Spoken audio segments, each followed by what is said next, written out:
ಇಂದ್ರಕ್ರತುಂ ನ ಆಭರ ಪಿತಾ ಪುತ್ರೇಭ್ಯೋ ಯಥಾ ಶಿಕ್ಷಾಣೋ ಅಸ್ಮಿನ್ ಪುರುಹೂತ ಯಾಮನಿ ಜೀವ ಜ್ಯೋತಿರಸೀಮಹಿ. ಇದು ಋಗ್ವೇದ 7ನೇ ಮಂಡಲ 32ನೇ ಸೂಕ್ತ 26ನೇ ಮಂತ್ರ. ಈ ಮಂತ್ರದ ಅರ್ಥ ಹಾಗೆ ಈ ಮಂತ್ರದಲ್ಲಿರೋ ವಿಷಯಗಳ ಬಗ್ಗೆ ಇವತ್ತು ತಿಳ್ಕೊಳ್ಳೋಣ. ನಮಸ್ಕಾರ, ನಮ್ಮ ಪರಂಪರಾಗೆ ಸ್ವಾಗತ. ಈ ಮಂತ್ರದ ಪದವಿಭಾಗ ಮಾಡಿ ಅರ್ಥ ತಿಳ್ಕೊಳ್ಳೋಣ. ಇಂದ್ರ ಅಂದರೆ ಇದಿ ಪರಮೈಶ್ವರ್ಯೆ ಅನ್ನೋ ಮೂಲಧಾತುವಿನಿಂದ ಇಂದ್ರ ಅನ್ನೋ ಪದ ಬರುತ್ತೆ. ಇದರ ಅರ್ಥ ತುಂಬಾ ಶ್ರೀಮಂತ, ಐಶ್ವರ್ಯವಂತ ಅಂತ. ಯಾರು ಐಶ್ವರ್ಯವಂತರು?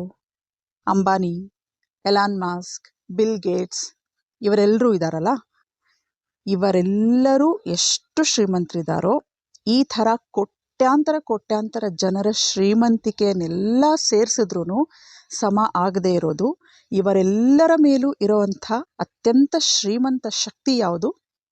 ಆ ಭಗವಂತ. ಅದಕ್ಕೆ ನಾವು ಅವನನ್ನು ಇಂದ್ರ ಅಂತಾನೂ ಕರಿತೀವಿ. ಪರಮೈಶ್ವರ್ಯ ಅಂದರೆ ಇಡೀ ಬ್ರಹ್ಮಾಂಡದ ಸಂಪತ್ತು ಅವನದು. ಅಂದರೆ ಇವರೆಲ್ಲರಿಗೂ ಇಷ್ಟೊಂದು ಸಂಪತ್ತು ಕೊಟ್ಟಿರೋನು ಯಾರೋ ಅವನು ಇಂದ್ರ. ನಾವು ಅಬ್ಸರ್ವೇಬಲ್ ಯೂನಿವರ್ಸ್ ಅಂತ ಹೇಳ್ತೀವಿ. ಇವತ್ತು ನಾವು ನೋಡ್ತಾ ಇರೋ ಅಂದರೆ ಅಬ್ಸರ್ವೇಬಲ್, ನಮ್ಮ ಕಣ್ಣಿಗೆ ಕಾಣಿಸ್ತಿರೋ ಯೂನಿವರ್ಸ್ ಎಷ್ಟಿದೆಯೋ ಅದರಲ್ಲೇ ಬರೀ ಒಂದು ಗ್ರಹದಿಂದ ಇನ್ನೊಂದು ಗ್ರಹಕ್ಕೆ, ಬೇಡ ಒಂದು ಗ್ರಹದಿಂದ ಇನ್ನೊಂದು ಉಪಗ್ರಹ ಅಂದರೆ ನಮ್ಮ ಚಂದ್ರನವರೆಗೂ ಹೋಗೋಕ್ಕೆ ನಮ್ಮ ಕೈಲಾಗ್ತಾ ಇಲ್ಲ. ಆ ಥರ ಎಷ್ಟು ಗ್ರಹಗಳು, ಉಪಗ್ರಹಗಳು, ಸೌರಮಂಡಲಗಳು, ಕ್ಷೀರಪಥಗಳು ಅಂದರೆ ಗ್ಯಾಲಕ್ಸಿಗಳು, ಆ ಥರ ಕೋಟ್ಯಾಂತರ ಇದೆ. ನಮ್ಮ ಅಬ್ಸರ್ವೇಬಲ್ ಯೂನಿವರ್ಸ್ನೇ ನಾವು ನೋಡೋಕ್ಕಾಗ್ತಿಲ್ಲ. ಅಷ್ಟು ನಮಗೆ ಸಿಗದೇ ಇರೋ, ನಮ್ಮ ಊಹೆಗೂ ಸಿಗದೇ ಇರೋ ಅಷ್ಟು ಸಂಪತ್ತೆಲ್ಲ ಸೇರಿಸಿದ್ರೆ ಎಷ್ಟಾಗುತ್ತೋ ಆ ಎಲ್ಲ ಸಂಪತ್ತು ಕೂಡ ಆ ಇಂದ್ರನದು. ರೂಢಿಯಲ್ಲಿ ನಾವು ಶ್ರೀಮಂತ ವ್ಯಕ್ತಿಗಳಿಗೆ ಅಂದರೆ ಅಂಬಾನಿ ಅಂಥವರಾಗಿರಬಹುದು, ವರ್ಲ್ಡ್ಸ್ ಅಥವಾ ಕಂಟ್ರೀಸ್ ರಿಚೆಸ್ಟ್ ಅಂತ ಯಾರಿರ್ತಾರೋ ಅವ್ರಿಗೂ ಕೂಡ ನಾವು ಇಂದ್ರ ಅಂತ ಹೇಳಬಹುದು. ಆದರೆ ಇವರೆಲ್ಲರ ಮೇಲೆ ಇರೋ ನಮ್ಮ ಅತ್ಯಂತ ಹಾಗೂ ಅಲ್ಟಿಮೇಟ್ ಶ್ರೀಮಂತ ಯಾರು ಅಂತಂದರೆ ಆ ಭಗವಂತ.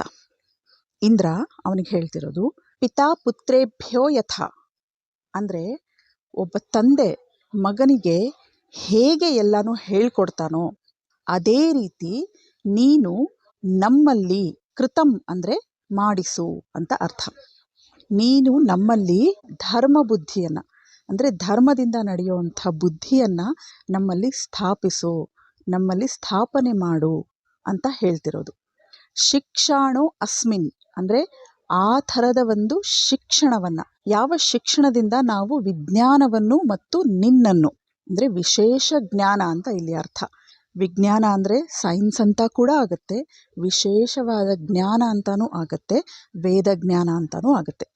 ವೇದ ಜ್ಞಾನ ಮತ್ತು ಅದರ ಮೂಲಕ ನಿನ್ನನ್ನು ಪಡೆದುಕೊಳ್ಳುವಂಥ ಯಾವ ಶಿಕ್ಷಣ ಇದೆಯೋ ಆ ಶಿಕ್ಷಣವನ್ನು ನಮಗೆ ನೀನು ನಮ್ಮಲ್ಲಿ ಸ್ಥಾಪಿಸು ಅಂತ ಆ ಭಗವಂತನಲ್ಲಿ ಕೇಳ್ಕೊಳ್ತಿರೋದು. ಶಿಕ್ಷಣ ಅಂದರೆ ಏನು? ಏನು ಮೇಡಮ್ ಇಂಥ ಪ್ರಶ್ನೆ ಕೇಳಿಬಿಟ್ರಿ? ಶಿಕ್ಷಣ ನಾವು ಕೊಡಿಸ್ತಾನೆ ಇದ್ದೀವಿ, ನಾವೆಲ್ಲ ಕಲ್ತು ಬಂದಿದ್ದೀವಿ, ನಮ್ಮ ಅಜ್ಜಿ ತಾತಂದ್ರು ಕಲ್ತಿದ್ದಾರೆ, ನಾವು ಕಲ್ತಿದ್ದೀವಿ, ನಮ್ಮ ಮಕ್ಳಿಗೂ ನಾವು ಶಿಕ್ಷಣ ಕೊಡಿಸ್ತಾ ಇದ್ದೀವಿ. ಅದೇ ಚಿಕ್ಕವರಿದ್ದಾಗಿಂದ ABCD ಅ ಹೇಳ್ಕೊಡೋದು. ಆಮೇಲೆ 6 ಸಬ್ಜೆಕ್ಟ್ಸ್ ಇದೆಯಲ್ಲ, ಆ ಸಬ್ಜೆಕ್ಟ್ಸ್ ಬಗ್ಗೆ ಅವರಿಗೆ ಶಿಕ್ಷಣ ಕೊಡೋದು. ಇದು ಎಜುಕೇಷನ್ ಅಂತ ಹೇಳ್ತೀವಿ ಇಂಗ್ಲೀಷಲ್ಲಿ, ಅದೇ ಶಿಕ್ಷಣ ಅಂತ. ನಾನೊಂದು ಚಿಕ್ಕ ಕಥೆ ಹೇಳ್ತೀನಿ, ಅದರ ಮೂಲಕ ಶಿಕ್ಷಣ ಅಂದರೆ ಏನು ಅನ್ನೋದನ್ನು ನಾವೆಲ್ಲರೂ ತಿಳ್ಕೊಳ್ಳೋಣ. ಈ ಕಥೆನೂ ಕೂಡ ನಮ್ಮ ಗುರುಗಳು ಹೇಳಿರುವಂಥದ್ದೇ. ಒಬ್ಬರು IAS ಆಫೀಸರು ಹೀಗೆ ಅವರ ಕುಟುಂಬದ ಜೊತೆ ಪ್ರವಾಸಕ್ಕೆ ಹೋಗ್ತಿರುವಾಗ ಅವರ ಮಕ್ಕಳು ಒಂದು ಗೀಜಗದ ಗೂಡನ್ನು ನೋಡಿದ್ರಂತೆ ದಾರಿಯಲ್ಲಿ. ಅಲ್ಲಿ ಅವರು ಕಾರ್ನ ನಿಲ್ಲಿಸ್ಬಿಟ್ಟು, ಗೂಡು ಎಷ್ಟು ಚೆನ್ನಾಗಿದೆ, ನಂಗೆ ಕೊಡ್ತೀಯಪ್ಪ ಅಂತ ಕೇಳಿದ್ರಂತೆ. ಆವಾಗ ಅವರು ಅದನ್ನು ನಾವು ತೊಗೊಳಕ್ಕಾಗಲ್ಲ, ಅದು ಹಾಗೆ ನಾವು ತೊಗೊಳ್ಳೋಷ್ಟು ಅಭ್ಯಾಸ ನಮಗಿರಲ್ಲ, ಇಲ್ಲೇ ಯಾರಾದರೂ ಹಳ್ಳಿಯವರಿದ್ದರೆ ನೋಡೋಣ ಅಂತ. ಅಲ್ಲೇ ಒಂದು ಗಾಡಿ ಮೇಲೆ, ತಳ್ಳೋ ಗಾಡಿ ಮೇಲೆ ಈ ಜೋಳನೋ ಇವೆಲ್ಲ ಮಾರ್ತಿರ್ತಾರಲ್ಲ, ಅಂಥ ಒಬ್ಬ ಮನುಷ್ಯ ಅಲ್ಲಿದ್ದಂತೆ. ಅವನ ಕೇಳಿದ್ರಂತೆ, ನೋಡಪ್ಪ ನಿನ್ನ ಹಿಂದೆ ಮರದಲ್ಲಿ ಒಂದು ಗೀಜಗದ ಗೂಡಿದೆಯಲ್ಲ, ದಯವಿಟ್ಟು ಅದನ್ನು ಸ್ವಲ್ಪ ನಮಗೆ ಕಿತ್ಕೊಡ್ತೀಯಾ ಅಂತ. ಅವನು ಇಲ್ಲ ಸ್ವಾಮಿ ಕೊಡಲ್ಲ ಅಂತ ಹೇಳದಂತೆ. ಇವನೇನು ಹೀಗೆ ಹೇಳ್ತಿದ್ದಾನೆ, ಇಲ್ಲಪ್ಪ ಮಗು ಕೇಳ್ತಾ ಇದೆ, ದಯವಿಟ್ಟು ಸ್ವಲ್ಪ ಕಿತ್ಕೊಡು ಅಂತ. ಕ್ಷಮಿಸಿ ಸ್ವಾಮಿ ಕೊಡೋಕ್ಕಾಗಲ್ಲ ಅಂತ ಹೇಳಿದಂತೆ. ಮೋಸ್ಟ್ಲಿ ಇವನು ಅಂದರೆ ವ್ಯಾಪಾರ ಬಿಟ್ಟು ಆ ಕೆಲಸಕ್ಕೇ ನಾನು ಟೈಮ್ ಇನ್ವೆಸ್ಟ್ ಮಾಡಬೇಕಾ ಅಂತಾನೋ, ಅಥವಾ ನಾನು ಶ್ರಮಪಟ್ಟು ಕಿತ್ಕೊಡ್ತೀನಿ ನನಗೇನು ಸಿಗುತ್ತೆ ಅಂತಾನೋ, ಏನೋ ಒಂದು ಲಾಭದ ಆಸೆ ಕೇಳ್ತಿರ್ಬೋದು ಅಂತ, ನಿನಗೆ ಎಷ್ಟೋ ಅಷ್ಟು ದುಡ್ಡು ಕೊಡ್ತೀನಿ ಕೊಡಪ್ಪ ಅಂತ ಹೇಳ್ತಾನಂತೆ. ಕ್ಷಮಿಸಿ ಸ್ವಾಮಿ ಕೊಡಲ್ಲ ಅಂತ ಹೇಳ್ತಾನಂತ. ಸರಿ 100 200 ಕೊಡ್ತೀನಿ, ಕೊಡಲ್ಲ. 500 ರೂಪಾಯಿ ಕೊಡ್ತೀನಿ, ಕೊಡಲ್ಲ, ಕ್ಷಮಿಸಿ ಅಂತ ಹೇಳ್ತಾನಂತೆ. ಏನು ಇವನು ಇಷ್ಟೊಂದು ಹಠ ಮಾಡ್ತಿದ್ದಾನಲ್ಲ, ಜಾಸ್ತಿ ದುಡ್ಡಿಗೆ ಏನಾದ್ರು ಆಸೆ ಪಡ್ತಿದ್ದಾನೆ. ಆಯ್ತಪ್ಪ, ನಿನಗೆ 1000 ರೂಪಾಯಿ ಕೊಡ್ತೀನಿ, ಆ ಗೂಡನ್ನು ಸ್ವಲ್ಪ ತೆಗೆದುಕೊಡು ಅಂತ ಹೇಳಿದ್ನಂತೆ.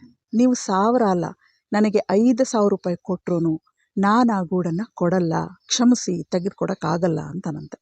ಯಾಕಪ್ಪ ಇಷ್ಟೊಂದು ಹಠ ಮಾಡ್ತಿದ್ಯಾ? ಹಳ್ಳಿ ಅಂತಾನೆ, ನಿಮ್ಗೆ ಅದೆಲ್ಲ ಅಭ್ಯಾಸ ಇರುತ್ತೆ, ಮರ ಹತ್ತೋದು, ಆ ಗೂಡೆಲ್ಲ ಕೀಳೋದು. ಅದಕ್ಕೆ ಕೇಳ್ತಾ ಇದ್ದೀನಿ.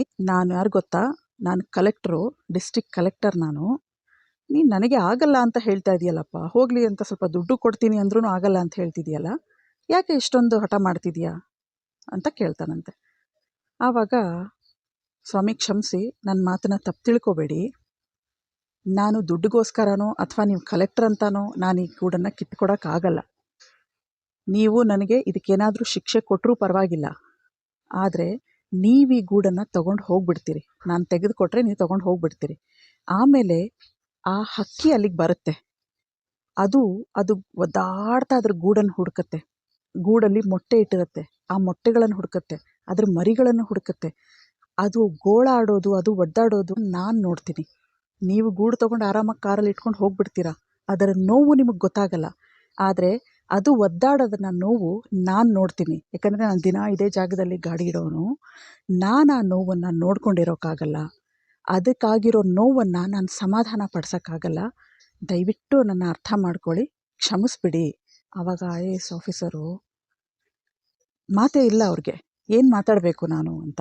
ನಂದೇ ತಪ್ಪಾಯಿತು, ಪರವಾಗಿಲ್ಲ ಅಂತ ಹೇಳಿಬಿಟ್ಟು, ಗುಡ್ ಅಂತ ಹೇಳಿಬಿಟ್ಟು, ನೀನು ಅದನ್ನು ತೆಗೆದುಕೊಟ್ಟಿಲ್ಲ ಅಂದರೂ ಪರವಾಗಿಲ್ಲ, ನಿನ್ನ ಮಾತಿನಿಂದ ನಂಗೆ ಸಂತೋಷ ಆಗಿದೆ, ನೀನೊಂದಷ್ಟು ದುಡ್ಡು ಇಟ್ಕೋ ಅಂತ ಹೇಳಿಬಿಟ್ಟು ಅವನಿಗೆ ಕೊಟ್ಬಿಟ್ಟು ಅವರಲ್ಲಿಂದ ಹೊರಟ್ರಂತೆ. ನೀನು ಹಾಗೆ ಇಟ್ಕೊಳ್ಳೋಕ್ಕೆ ತಯಾರಿಲ್ಲ ಈ ದುಡ್ಡನ್ನು ಅಂತ ಹೇಳಿದ್ರೆ, ನೀನೇನು ಮಾರ್ತಾ ಇದೆಯೋ ಅವನೊಂದಷ್ಟು ನಾನು ಕೊಡು ಅಂತ ಅವನಿಂದ ವ್ಯಾಪಾರ ಮಾಡಿ IAS ಆಫೀಸರ್ ಅಲ್ಲಿಂದ ಹೊರಟ್ಬಿಟ್ರಂತೆ. ಅವರು ಕೇಳಿದ್ದಕ್ಕೆ, ಕೊಟ್ಟಿರೋ ಉತ್ತರಕ್ಕೆ ಅವ್ರ ಹತ್ರ ಮಾತಿಲ್ಲದೇನೆ, ಆ ಒಂದು ದಾಕ್ಷಿಣ್ಯಕ್ಕೆ ಅವರು ಅವನ ಹತ್ರ ಏನೂ ಮಾಡೋಕ್ಕಾಗದೆ, ಅವನಿಗೆ ಸುಮ್ಮನೆ ದುಡ್ಡು ಕೊಡೋಕ್ಕಾಗದೆ ಅವನ್ನೆಲ್ಲ ಕೊಂಡುಕೊಂಡು ಹೊರಟು ಹೋದರು ಅಂತ.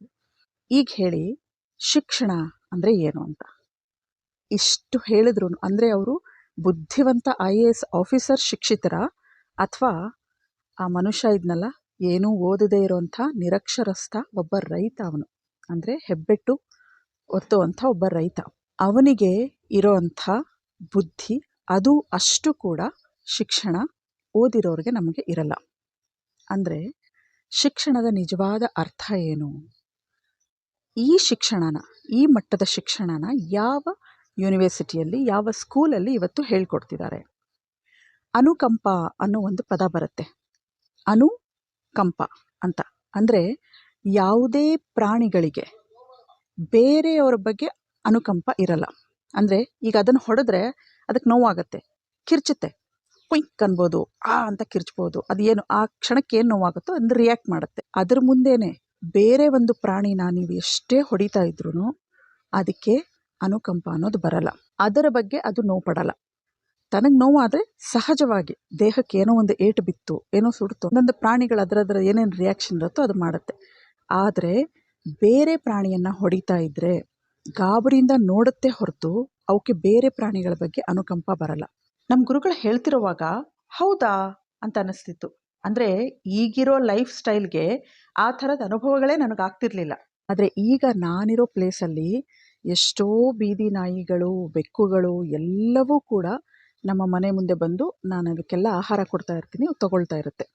ಅದರಲ್ಲಿ ನಾನು ತುಂಬ ಅಬ್ಸರ್ವ್ ಮಾಡ್ತಿರುವಾಗ ಈಗ ನನಗೆ ಅನ್ನಿಸ್ತಾ ಇದೆ, ಹೌದಲ್ಲ, ಎಷ್ಟು ಸತ್ಯ ಅಂತ. ಪ್ರತಿಯೊಂದು ಕೂಡ ಈಗ ನನ್ನ ಗಮನಕ್ಕೆ ಬರ್ತಾ ಇದೆ.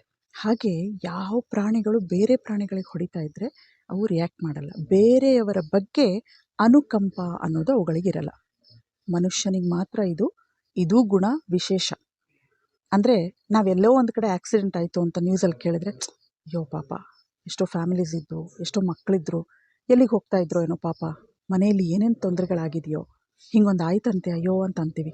ನಮ್ಮ ಮುಂದೆ ಯಾರಿಗೋ ನೋವಾಯಿತು, ಯಾರೋ ಹೊಡೆಸ್ಕೊಂಡ್ರು, ಯಾರಿಗೋ ನಮ್ಮ ಮುಂದೆನೇ ಒಂದು ಆಕ್ಸಿಡೆಂಟ್, ಅಯ್ಯಯ್ಯೋ ಅಂತ ಅಂತೀವಿ. ಅಯ್ಯೋ ಪಾಪ ಅಂತ ಹೋಗಿ ನಾವು ಅವ್ರನ್ನ ಇನ್ನೂ ಜಾಸ್ತಿ ಸೆನ್ಸಿಟಿವ್ ಇರೋರು ಹೋಗಿ ನಿಲ್ಲಿಸ್ಬಿಟ್ಟು ಅವ್ರನ್ನ ಎತ್ತಿ ಅವ್ರಿಗೇನು ಬೇಕೋ ಉಪಚಾರ ಮಾಡ್ತೀವಿ. ಹಾಗೆ ಬೇರೆಯವರ ನೋವಿಗೆ ನಾವು ಸ್ಪಂದಿಸ್ತೀವಿ. ಬೇರೆಯವರ ನೋವನ್ನು ನಾವು ಅನುಭವಿಸಿ ನೋಡ್ತೀವಿ. ಈ ಅನುಕಂಪ ಅನ್ನೋದು ಮನುಷ್ಯನಿಗಷ್ಟೇ ಇರೋದು. ಅದಕ್ಕೆ ಪ್ರಾಣಿಗಳಿಗೆ ಶಿಕ್ಷಣ ಬೇಕಾಗಿಲ್ಲ, ಮನುಷ್ಯನಿಗೆ ಬೇಕು. ಪ್ರಾಣಿಗಳಿಗೆ ಬೇಕಾಗಿರೋ ಶಿಕ್ಷಣನ ಸ್ವಾಭಾವಿಕ ಜ್ಞಾನದ ಮೂಲಕ ಆ ಭಗವಂತನೇ ಕೊಟ್ಬಿಟ್ಟಿದ್ದಾನೆ. ಅವು ಏನು ಮಾಡಬೇಕು, ಎಷ್ಟು ಮಾಡಬೇಕು, ಹೇಗಿರಬೇಕು, ಹಾಗೆ ಬದುಕ್ತಾನೆ ಇವೆ. ಆದರೆ ಮನುಷ್ಯನಿಗೆ ಶಿಕ್ಷಣ ಅನ್ನೋದು ಬೇಕು. ಈ ಒಂದು ಅನುಕಂಪ, ಮಾನವೀಯತೆ, ಶಿಕ್ಷಣ ಇದು ಮೊದಲಿರಬೇಕು. ಇದು ಶಿಕ್ಷಣದ ಮೊದಲನೇ ಅಂಶ ಅಂತ ಹೇಳಬಹುದು. ಶಿಕ್ಷಣದಲ್ಲಿ ಬರುವಂಥ ಮೊದಲನೇ ಅಂಶ ಇದು. ಇದ್ರೇ ಜೀವನದಲ್ಲಿ ಪ್ರತಿಯೊಂದನ್ನು ನಾವು ಅನುಭವಿಸ್ತಾ, ಬೇರೆಯವರ ನೋವಿಗೆ ಸ್ಪಂದಿಸ್ತಾ ಮಿಕ್ಕ ಎಲ್ಲ ಕೆಲಸಗಳು ಆಟೋಮ್ಯಾಟಿಕಲಿ ಬರುತ್ತೆ.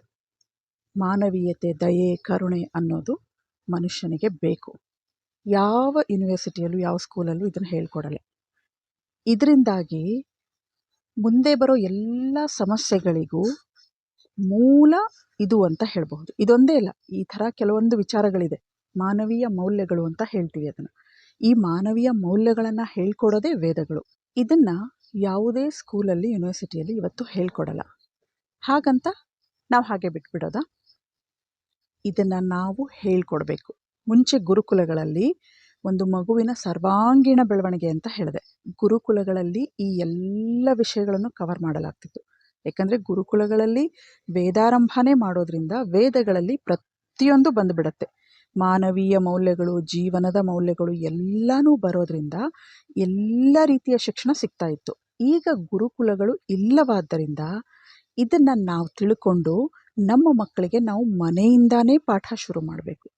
ಮೊದಲನೇದಾಗಿ ಅವರಿಗೆ ಅನುಕಂಪ ಅನ್ನೋದು ಇರಬೇಕು. ಇದನ್ನು ಶಿಕ್ಷಣ ಅಂತ ಹೇಳ್ತಾರೆ. ಶಿಕ್ಷಣದ ಮೂಲಧಾತು ಇದು. ಶಿಕ್ಷ ವಿದ್ಯೋಪಾದಾನೆ ಅಂತ. ಶಿಕ್ಷ ವಿದ್ಯೋಪಾದಾನೆ ಅಂದರೆ ಯಾವುದು ವಿದ್ಯೆಯೋ ಅದು ಶಿಕ್ಷಣ ಅಂತ ಹೇಳ್ತೀವಿ. ವಿದ್ಯೆ ಅಂದ ತಕ್ಷಣ ನಾವು ಪುಸ್ತಕದಲ್ಲಿ ಇವತ್ತು ಪಡೆಯುವಂಥ 6 ಸಬ್ಜೆಕ್ಟ್ಸು, 8 ಸಬ್ಜೆಕ್ಟ್ಸು, 12 ಸಬ್ಜೆಕ್ಟ್ಸು ಅವೆಲ್ಲ ಅಲ್ಲ. ಮಾನವೀಯ ಮೌಲ್ಯಗಳಂದರೆ ಅದು ಎಷ್ಟು ಸಬ್ಜೆಕ್ಟ್ಸ್ ಅದರಲ್ಲಿ ಬರುತ್ತೆ ಅಂತ ಅದಕ್ಕೆ ಲೆಕ್ಕನೇ ಇಲ್ಲ. ತುಂಬ ವಿಷಯಗಳು ಸೇರಿ ಶಿಕ್ಷಣ ಆಗುತ್ತೆ. ಸಮಗ್ರ ವಿಷಯಗಳು ಅದರಲ್ಲಿ ಬರುತ್ತೆ. ಕಾಂಪ್ರಹೆನ್ಸಿವ್ ಅಂತ ಹೇಳ್ತೀವಿ. ಈ ಕಾಂಪ್ರಹೆನ್ಸಿವ್ ವಿಷಯಗಳಲ್ಲಿ ಎಲ್ಲನೂ ಸೇರಿ ವಿದ್ಯೆ ಆಗುತ್ತೆ. ವಿದ್ಯೆ ಅಂದರೆ ಏನು ಅಂದರೆ ಸಾ ವಿದ್ಯಾ ಯಾ ವಿಮುಕ್ತಯೇ ಅಂತ ಹೇಳ್ತಾರೆ. ಸಾ ಅಂದರೆ ಸಂಸ್ಕೃತ ರೂಲ್ಸ್ ಪ್ರಕಾರ ವಿದ್ಯಾ ಅನ್ನೋದು ಸ್ತ್ರೀಲಿಂಗ ಪದ, ಹಾಗಾಗಿ ಸಾ ಅಂತ ಹೇಳ್ತಾರೆ. ಸಹ ಅಂದರೆ ಪುಲ್ಲಿಂಗ, ಸಾ ಅಂದರೆ ಸ್ತ್ರೀಲಿಂಗ ಸಂಸ್ಕೃತದಲ್ಲಿ. ಸಾ ವಿದ್ಯಾ ಯಾ ವಿಮುಕ್ತಯೇ ಅಂದರೆ ಯಾವುದು ನಮಗೆ ಮುಕ್ತಿಯನ್ನು ಕೊಡುತ್ತೋ ಅದು ವಿದ್ಯೆ ಅಂತ ಹೇಳ್ತಾರೆ. ವಿಮುಕ್ತಿ ಅಂದರೆ ಏನು ಅಂದರೆ ಮುಕ್ತಿ ಕೊಡೋದಂದ್ರೇನು? ನಮ್ಮನ್ನು ಮೋಕ್ಷಕ್ಕೆ ಕರ್ಕೊಂಡು ಹೋಗೋದು ಅಂತ ಅಲ್ಲ. ಈ ಬಂಧನಗಳು ಅಂತ ಇರುತ್ತೆ. ನಾವು ತುಂಬ ಬಂಧನಗಳೊಳಗಡೆ ಸಿಕ್ಕಾಕೊಂಡಿರ್ತೀವಿ. ಬಂಧನಗಳು ಅಂತಂದರೆ ಈಗ ನಾನಿಲ್ಲಿ ಕೂತ್ಕೊಂಡು ವಿಡಿಯೋ ಮಾಡ್ತಾ ಇದ್ದೀನಿ ಅಂದರೆ ನನ್ನ ಡ್ರೆಸ್ ಸರಿಯಾಗಿದೆಯೋ ಇಲ್ವೋ, ನನ್ನ ಮೇಕಪ್ ಸರಿಯಾಗಿದೆಯೋ ಇಲ್ವೋ, ಹೇರ್ ಸ್ಟೈಲ್ ಸರಿಯಾಗಿದೆಯೋ ಇಲ್ವೋ, ಇಷ್ಟೊಂದು ಜನ ನನ್ನ ನೋಡ್ತಾರೆ, ಹೇಗಿದೆಯೋ ಏನೋ, ಏನಾದರೂ ತೊಂದರೆ ಆಗಿದೆಯೋ ಏನೋ, ಈ ಥರ ಎಷ್ಟೊಂದು ಬಂಧನಗಳಲ್ಲಿ ಸಿಕ್ಕಾಕೊಂಡಿರ್ತೀವಿ. ನಾನು ಹೇಳೋ ವಿಷಯದ ಬಗ್ಗೆ ನಾನು ಯೋಚನೆ ಮಾಡೋದು ಒಂದು ಸಭ್ಯ ರೀತಿಯಲ್ಲಿ, ನಾನು ನನ್ನ ಉಡುಪು, ಅಟೈರ್ ಆಗಲಿ ಪ್ರತಿಯೊಂದೂ ಸಭ್ಯ ರೀತಿಯಲ್ಲಿದ್ದರೆ ಸಾಕು, ನನ್ನ ವಿಷಯ ಇಂಪಾರ್ಟೆಂಟು ಅನ್ನೋ ಒಂದು ವಿಚಾರನ ಮೈಂಡಲ್ಲಿ ಇಟ್ಕೊಂಡು ನಾನು ಹೇಳ್ತಾ ಇದ್ದರೆ ನಾನು ವಿಮುಕ್ತ ಅಂತ ಅರ್ಥ. ಅಂದರೆ ನನಗೆ ಇದು ಯಾವುದೇ ಬಂಧನಗಳಿಲ್ಲ. ಅಯ್ಯೋ ಹೀಗೆ ಕಾಣಬೇಕು, ಸ್ವಲ್ಪ ವ್ಯತ್ಯಾಸ ಕಂಡ್ರೂ ತೊಂದರೆ ಆಗುತ್ತೆ, ಇಷ್ಟೊಂದು ಜನ ನೋಡ್ತಾರೆ, ಏನು ಅಂದ್ಕೊಂಡ್ಬಿಡ್ತಾರೆ, ಹಾಗೆ ಹೀಗೆ ಅಂತ ಇವೆಲ್ಲ ಬಂಧನಗಳು. ಇದೊಂದೇ ವಿಚಾರ ಅಂತಲ್ಲ, ಇದೊಂದು ಉದಾಹರಣೆ ಹೇಳಿರೋದು. ಈ ಥರ ಎಷ್ಟೊಂದು ವಿಷಯಗಳಲ್ಲಿ ನಮಗೆ ಬಂಧನ ಇರುತ್ತೆ.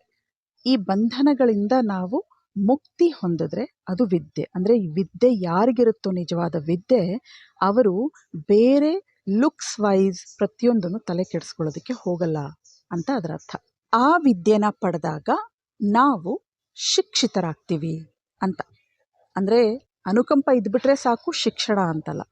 ಮಾನವೀಯ ಮೌಲ್ಯಗಳಲ್ಲಿ, ಶಿಕ್ಷಣದಲ್ಲಿ ಈ ಅನುಕಂಪ ಅನ್ನೋದು ಮೊದಲನೆಯ ಹಾಗೂ ಮುಖ್ಯ ವಿಷಯ ಅಂತ ಅದರ ಅರ್ಥ. ಹಾಗಿದ್ರೆ ಇದನ್ನು ಹೇಳ್ಕೊಡೋ ಗುರುಗಳು ಯಾರು? ಈಗ ನನಗೊಬ್ಬರು ಗುರುಗಳಿದ್ದಾರೆ. ಅವ್ರ ಗುರುಗಳು ಯಾರು ಅಂದರೆ ಅವ್ರಿಗೊಬ್ರು ಗುರು ಇರ್ತಾರೆ. ಅವ್ರಿಗೆ ಯಾರು ಗುರುಗಳು ಅಂದರೆ ಅವ್ರಿಗೂ ಒಬ್ಬ ಗುರುಗಳಿರ್ತಾರೆ. ಹೀಗೆ ಇದು ನೆವರ್ ಎಂಡಿಂಗ್ ಲೈನ್ ಆಗ್ತಾ ಹೋಗುತ್ತೆ. ಒಂದು ವ್ಯಕ್ತಿ ಅಂತಂದ ಮೇಲೆ ಅವರ ಗುರುಗಳು ಅವ್ರ ಗುರುಗಳು ಅವ್ರ ಗುರುಗಳು ಇದ್ದೇ ಇರ್ತಾರೆ. ಆದರೆ ನಮ್ಮೆಲ್ಲರಿಗೂ ಇರುವಂಥ ಗುರು ಯಾರು? ಮತ್ತೆ ಅದೇ ಭಗವಂತ. ನಮ್ಮೆಲ್ಲರಿಗೂ ಗುರುವಾಗಿರೋನು ಆ ಭಗವಂತ. ಈ ಗುರುವಿನ ಮೂಲಕ ಅವರು ನಮಗೆ ಜ್ಞಾನ ಕೊಡ್ತಾ ಇದ್ದಾರೆ.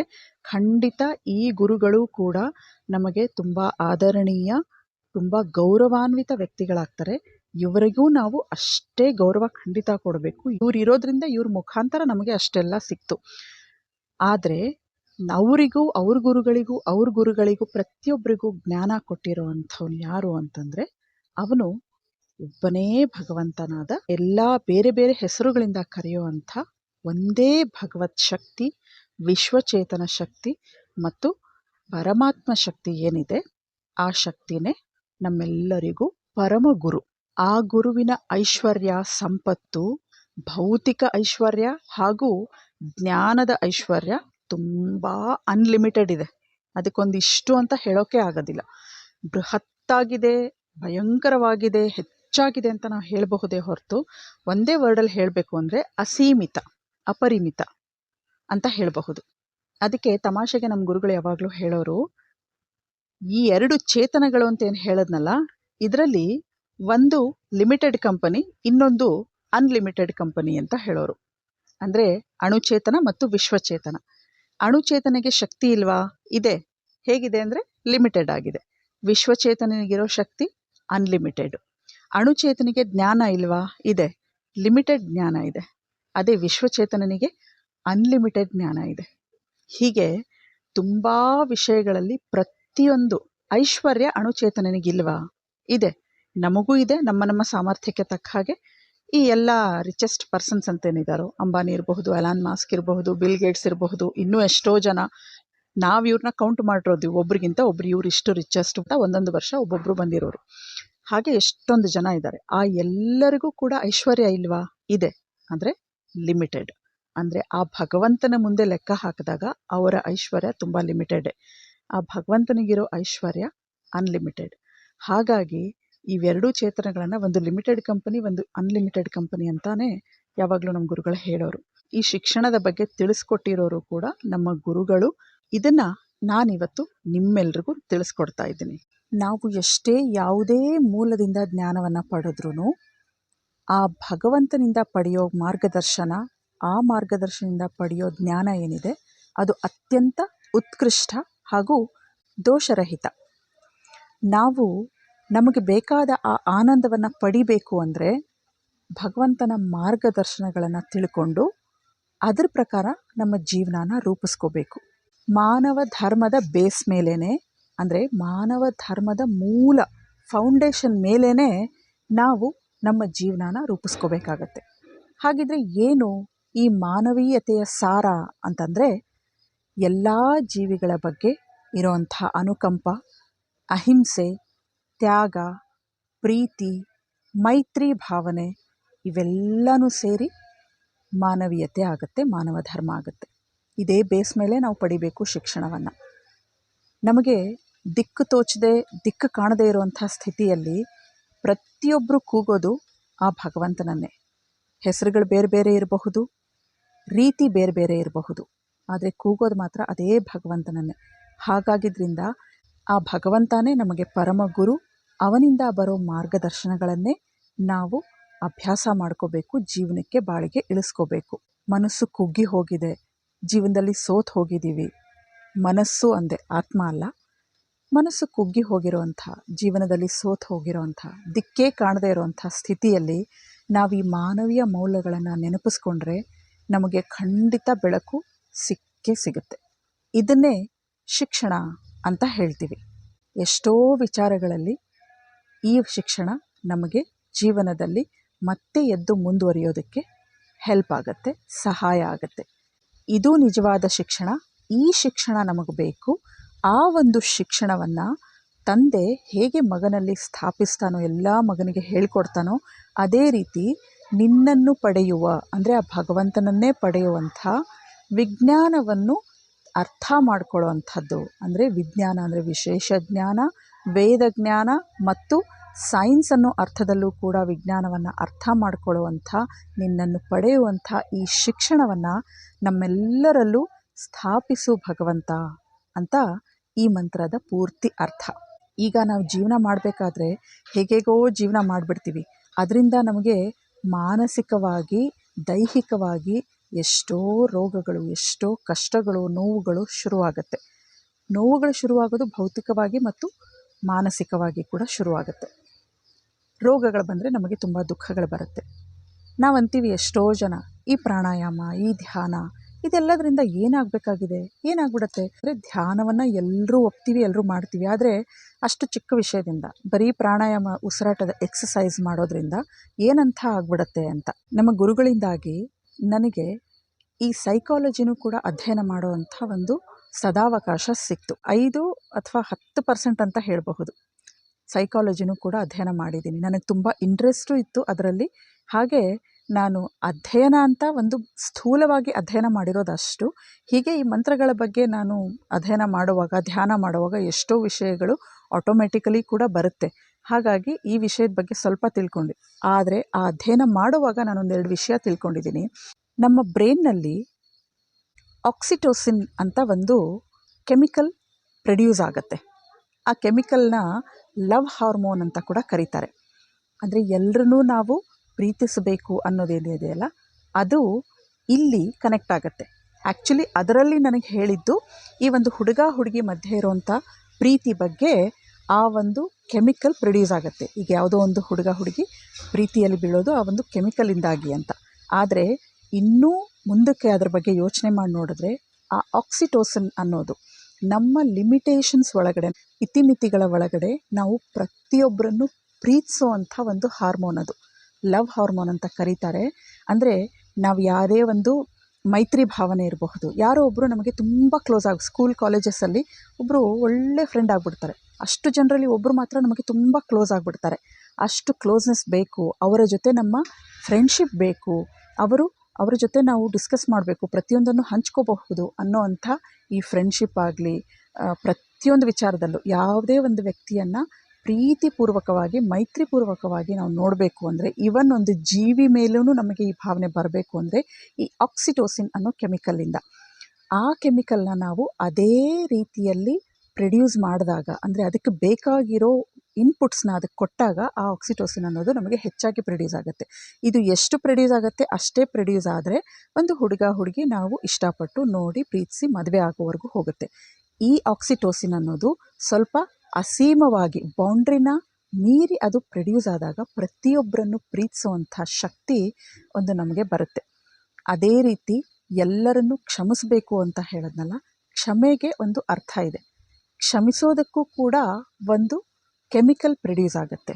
ಅದರಿಂದ ನೀವು ಆಶ್ಚರ್ಯ ಪಡ್ತೀರ, ನೋ ಡೌಟ್ ಕ್ಯಾನ್ಸರ್ ಪೇಷಂಟು ಕೂಡ ತಮಗೆ ಮೋಸ ಮಾಡಿರೋರು, ತಮಗೆ ಅನ್ಯಾಯ ಆಗಿರೋರನ್ನ ಆಯಿತು ನಾನು ಮನಸ್ಸಿಂದ ಕ್ಷಮಿಸ್ಬಿಡ್ತೀನಿ ಅವ್ರನ್ನ ಅಂತ ಅಂದ್ಕೊಂಡ್ರೆ, ಅರ್ಧ ಸೆಲ್ಸ್ ಅಂದರೆ ಕ್ಯಾನ್ಸರ್ ಜೊತೆ ಫೈಟ್ ಮಾಡೋ ಅಂಥ ಆ್ಯಂಟಿ ಕ್ಯಾನ್ಸರ್ ಸೆಲ್ಸ್ ಏನಿದೆ ನಮ್ಮಲ್ಲಿ ಆಟೋಮೆಟಿಕ್ಕಾಗಿ ಪ್ರೊಡ್ಯೂಸ್ ಆಗುತ್ತೆ. ಯಾವುದೇ ಮೆಡಿಸನ್ನಿನ ಅವಶ್ಯಕತೆಯೇ ಇಲ್ಲ. ಅಷ್ಟು ಶಕ್ತಿ ನಮ್ಮ ಬಾಡಿ ಒಳಗಡೆ ಆ ಭಗವಂತ ರೆಡಿ ಮಾಡಿಬಿಟ್ಟಿದ್ದಾನೆ. ನಮ್ಮ ಬಾಡಿನ ಯಾವ ರೀತಿ ಡಿಸೈನ್ ಮಾಡಿದ್ದಾನೆ ಅಂದರೆ, ನಮ್ಗೆ ಏನೇ ಹೆಲ್ತ್ ತೊಂದರೆ ಆದ್ರೂ ಬಾಡಿ ಅದಕ್ಕದೇ ರೆಡಿ ಮಾಡ್ಕೊಳ್ಳುತ್ತೆ. ಇವೆಲ್ಲ ಮಾನಸಿಕವಾಗಿ, ನನಗೆ ಇವ್ರು ಅನ್ಯಾಯ ಮಾಡಿದ್ರು, ಅವ್ರು ಹಾಳಾಗಿ ಹೋಗಲಿ, ಅವರೆಲ್ಲ ಚೆನ್ನಾಗೇ ಇದ್ದಾರೆ, ನಾನು ಮಾತ್ರ ಅನುಭವಿಸ್ತಾ ಇದ್ದೀನಿ, ಹೀಗೆಲ್ಲ ಬೈಕೊಂಡೇ ಇದ್ದರೆ ನಮ್ಮ ಮನಸ್ಸಿನಿಂದ ನಾವು ಒಳಗಡೆಯಿಂದ ನಾವು ಅವ್ರನ್ನ ಕ್ಷಮಿಸಲಿಲ್ಲ ಅಂದರೆ ಕ್ಯಾನ್ಸರ್ ಅನ್ನೋದು ಹೆಚ್ಚಾಗ್ತಾನೆ ಹೋಗುತ್ತೆ. ಇದು ಕೆಲವು ರಿಸರ್ಚಸ್ ಹೇಳುತ್ತೆ. ಈ ಎಕ್ಸಸೈಸ್ನ ನಾವು ಮಾಡಬೇಕು. ಈಗ ಎಷ್ಟೋ ಆಶ್ರಮಗಳಲ್ಲಿ, ಫ್ರೀ ಆಶ್ರಮಗಳಲ್ಲಿ ಕ್ಯಾನ್ಸರ್ ಪೇಷಂಟ್ಸ್ನ ನೋಡ್ಕೊಳ್ಳೋಂಥ ಎಷ್ಟೋ ಸೆಂಟರ್ಸ್ ಇದೆ. ಅಲ್ಲೆಲ್ಲ ಇದೇ ಕೆಲಸ ಮಾಡಿಸೋದು. ಅವರಿಗೆ ಧ್ಯಾನದ ಮೂಲಕ ಒಳಗಡೆಯಿಂದ ಅವ್ರನ್ನ ಕ್ಷಮಿಸುವಂಥ ಕೆಲಸ ಮಾಡ್ತಾರೆ. ಕ್ಷಮಿಸಿ ಅಂದ ತಕ್ಷಣವೇ ನಮ್ಮ ಕೆಲಸ ಏನು, ನಮ್ಗೆ ಎಷ್ಟೇ ಅನ್ಯಾಯ ಆದರೂ ನಾವು ಅವ್ರನ್ನ ಕ್ಷಮಿಸ್ತಾನೆ ಇರಬೇಕಾ ಅಂತ. ಕ್ಯಾನ್ಸರ್ ಬಂದಿರುವಾಗ ಆ ಕೆಲಸನ ನಾವು ಮಾಡಬೇಕು.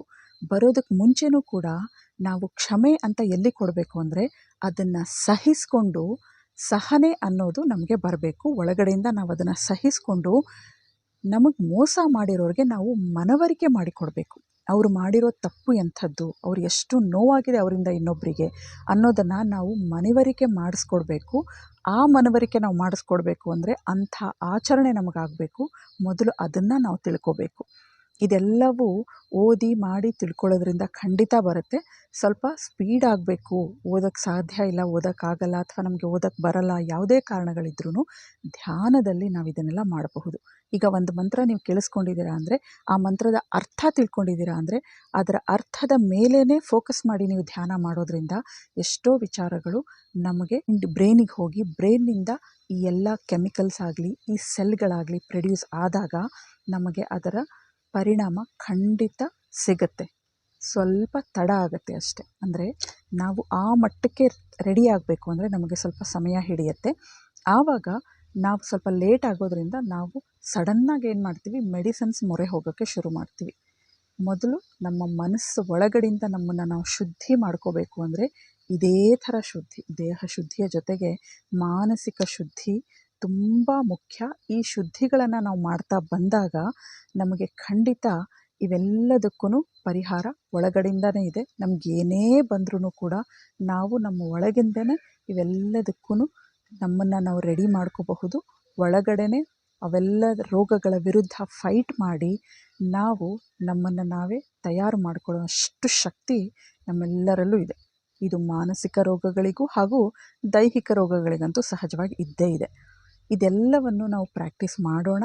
ಅದೆಲ್ಲ ಮಾಡೋಕ್ಕೆ ನಮ್ಮ ಮನಸ್ಸು ಅತ್ಯಂತ ಶುದ್ಧತೆಯ ಕಡೆಗೆ ಹೋಗಬೇಕು. ಆತ್ಮವನ್ನು ಶುದ್ಧಿ ಮಾಡ್ಕೋಬೇಕು, ಅಂತರಂಗವನ್ನು ಶುದ್ಧಿ ಮಾಡ್ಕೋಬೇಕು. ಈ ಎಲ್ಲ ಪ್ರಯತ್ನಗಳನ್ನು ಈ ಮೂಲಕ, ನಮ್ಮ ಪರಂಪರಾದ ಮೂಲಕ ಸಾಧ್ಯವಾದಷ್ಟು ಪ್ರತಿದಿನ, ಪ್ರತಿ ಕ್ಷಣ, ಪ್ರತಿ ಎಪಿಸೋಡು, ಪ್ರತಿ ಮಂತ್ರದಿಂದ ಹೀಗೆ ಪ್ರತಿ ಸಾರಿನೂ ಒಂದು ಮಂತ್ರದ ಅರ್ಥವನ್ನು ಆಳವಾಗಿ ತಿಳ್ಕೊಳ್ತಾ ನಮ್ಮನ್ನು ಮಾನಸಿಕವಾಗಿ ಮತ್ತು ದೈಹಿಕವಾಗಿ ಶುದ್ಧರನ್ನಾಗಿ ನಮ್ಮನ್ನು ನಾವೇ ಶುದ್ಧಿಪಡಿಸ್ಕೊಳ್ತಾ ಬೇರೆಯವರನ್ನು ಶುದ್ಧಿಪಡಿಸ್ತಾ ಅವರ ಸಂತೋಷದಲ್ಲಿ ನಮ್ಮ ಸಂತೋಷನ ಕಾಣ್ತಾ ಎಲ್ಲರೂ ಸೇರಿ ಸದಾಕಾಲ ಸಂತೋಷವಾಗಿರೋಣ ಅಂತ ಹೇಳ್ತಾ, ಮುಂದಿನ ಭಾಗದಲ್ಲಿ ಮತ್ತೊಂದಷ್ಟು ವೈದಿಕ ವಿಚಾರಗಳ ಜೊತೆ ಮತ್ತೆ ನಾವೆಲ್ಲರೂ ಸಾಧನೆ ಪಥಕ್ಕೆ ಸಿಗೋಣ, ಸಾಧನೆ ಪಥದಲ್ಲಿ ಮುಂದುವರಿಯೋಣ. ಅಲ್ಲಿವರೆಗೂ ನಮಸ್ಕಾರ.